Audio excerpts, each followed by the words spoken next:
আসসালামু আলাইকুম দর্শক, আশা করছি সবাই বেশ ভালো আছেন। সবাইকে অনেক অনেক শুভেচ্ছা জানিয়ে শুরু করছি আমার আজকের আয়োজন। আজকে আমি আপনাদের বেকারি স্টাইলে ফ্রুট কেক তৈরি করে দেখাবো। ভীষণ মজাদার এই কেকটা তৈরি করা খুব সহজ। রেসিপি ফলো করে যদি আপনারা তৈরি করেন তাহলে একেবারে বেকারির সেই টেস্টটা আপনারা পাবেন। তবে তার আগে একটা রিকোয়েস্ট থাকবে, যারা এখনো আমার চ্যানেলটি সাবস্ক্রাইব করেননি প্লিজ আমার চ্যানেলটি সাবস্ক্রাইব করুন এবং পাশে থাকা বেল বাটনটি ক্লিক করে দিন। বেকারি স্টাইলে ড্রাই ফ্রুটস কেক তৈরির জন্য প্রথমে আমরা মোল্ড রেডি করে নেব। 6 ইঞ্চি একটা প্যান নিয়ে নিয়েছি। সামান্য একটু তেল দিয়ে প্যানটা ব্রাশ করে নিলাম। এবার একটা বেকিং পেপার বা পার্চমেন্ট পেপার আমি এর মধ্যে বিছিয়ে দিলাম। মোল্ডটা তৈরি হয়ে গেছে, এটাকে একটা সাইডে সরিয়ে রাখছি। এবার আমি একটা বাটিতে হাফ কাপ পরিমাণ ড্রাই ফ্রুটস নিয়ে নিয়েছি। ড্রাই ফ্রুটস এর মধ্যে নিয়েছি 3 রকমের টুটি ফ্রুটি, 3 কালারের। সাথে আছে কিশমিশ, কাজু বাদাম, কাঠবাদাম, পেস্তা বাদাম। এগুলোকে আমি ছোট ছোট করে কেটে নিয়েছি। এবার আমি এর মধ্যে দিয়ে দেব 1 চা চামচ পরিমাণ ময়দা। ময়দা দেওয়ার কারণটা বলছি, এখানে 1 চা চামচ পরিমাণ যদি ময়দা না দেই তাহলে কি হবে, কেকটা যখন হয়ে যাবে তখন দেখা যাবে এই ড্রাই ফ্রুটস গুলো কেকের তলায় জমে আছে। ড্রাই ফ্রুটস গুলো যাতে কেকের তলায় জমে না থাকে সেজন্য 1 চা চামচ পরিমাণ ময়দা দিয়ে আমি এগুলোকে মাখিয়ে একটা সাইডে সরিয়ে নিলাম। এবার শুকনো উপকরণ চেলে নেব।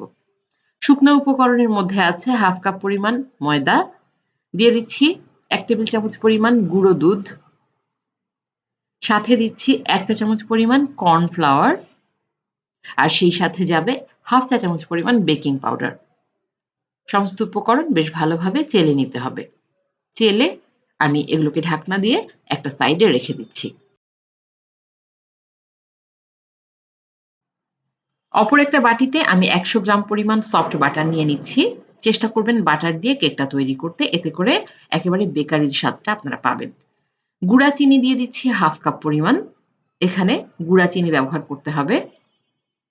আমি এখানে কোনো আইসিং সুগার ব্যবহার করিনি। আমরা যে রেগুলার চিনিটা খাই সেটাকে আমি ব্লেন্ডারে গুঁড়ো করে নিয়েছি। এবার 2 থেকে 3 মিনিট মিডিয়াম স্পিডে আমরা বিট করে নেব। ততক্ষণ পর্যন্ত বিট করতে হবে যতক্ষণ পর্যন্ত না একটা ক্রিমি টেক্সচার চলে আসছে। প্রায় 3 থেকে 4 মিনিট এভাবে বিট করে নেওয়ার পর যখন দেখবেন যে একটা ক্রিমি টেক্সচারে চলে এসেছে, এই পর্যায়ে আমি রুম টেম্পারেচারে থাকা 2 টো ডিম এড করে দেব। তবে একবারে এড করব না, একটা একটা করে ডিম আমরা এতে দিয়ে দেব। ডিমটা অবশ্যই রুম টেম্পারেচারে থাকতে হবে। যদি ফ্রিজে থাকে তাহলে 1 ঘন্টা আগেই ডিমটাকে বের করে নিতে হবে। একটা ডিম দিয়ে আমি একটু বিট করে নিলাম প্রায় 1 মিনিটের মতো। এবার আরো একটা ডিম দিয়ে আমি আরো 1 মিনিট বিট করে নিচ্ছি। ডিম দুটো যখন বাটার এবং চিনির সাথে বেশ ভালোভাবে মিশে গেল, এই পর্যায়ে আমি দিয়ে দেব হাফ চা চামচ পরিমাণ ভ্যানিলা পেস্ট। আমি এখানে রেডম্যান কোম্পানির ভ্যানিলাটা ব্যবহার করছি। আপনাদের কাছে যদি ভ্যানিলা পেস্ট না থাকে সেই ক্ষেত্রে 1 চা চামচ পরিমাণ ভ্যানিলা এসেন্স আপনারা এতে এড করে দেবেন। এবার আমি একটা স্প্যাচুলার সাহায্যে এই উপকরণগুলো মিশিয়ে নিচ্ছি। মেশানো হয়ে গেলে আমি যে শুকনো উপকরণ চেলে রেখেছিলাম সেগুলোকে আরো একবার চেলে এর মধ্যে দিয়ে দিচ্ছি। এই শুকনো উপকরণগুলো চেলে নেওয়া খুবই গুরুত্বপূর্ণ, এতে করে কেকের যে রেজাল্ট সেটা বেশ ভালো আসে। কেকটা ফ্লাফি এবং সফট হয়। যে ড্রাই ফ্রুটস গুলো আমি ময়দা দিয়ে মাখিয়ে রেখেছিলাম সেগুলো এই সমস্ত উপকরণের সাথে মিশিয়ে নিচ্ছি। এবার কাট এবং ফোল্ড মেথডে সবগুলো উপকরণ একসাথে মিশিয়ে নিচ্ছি।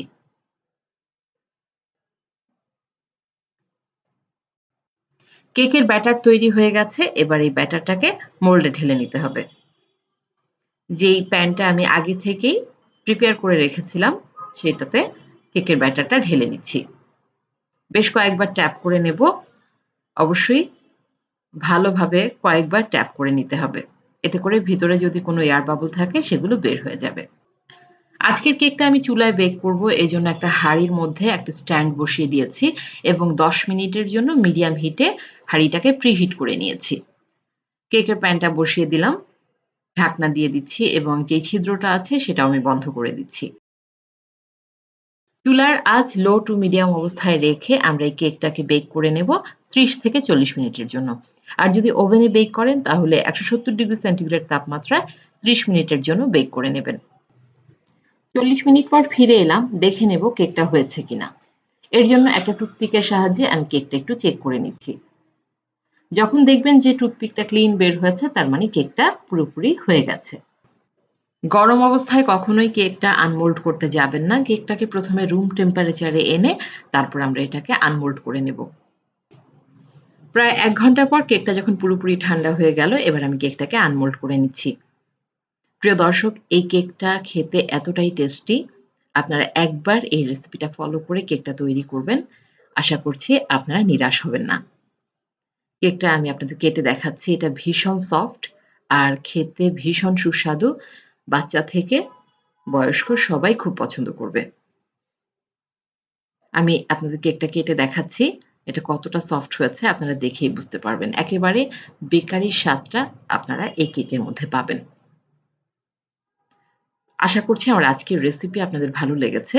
রেসিপি ভালো লেগে থাকলে ফ্রেন্ডস অ্যান্ড ফ্যামিলির সাথে শেয়ার করবেন।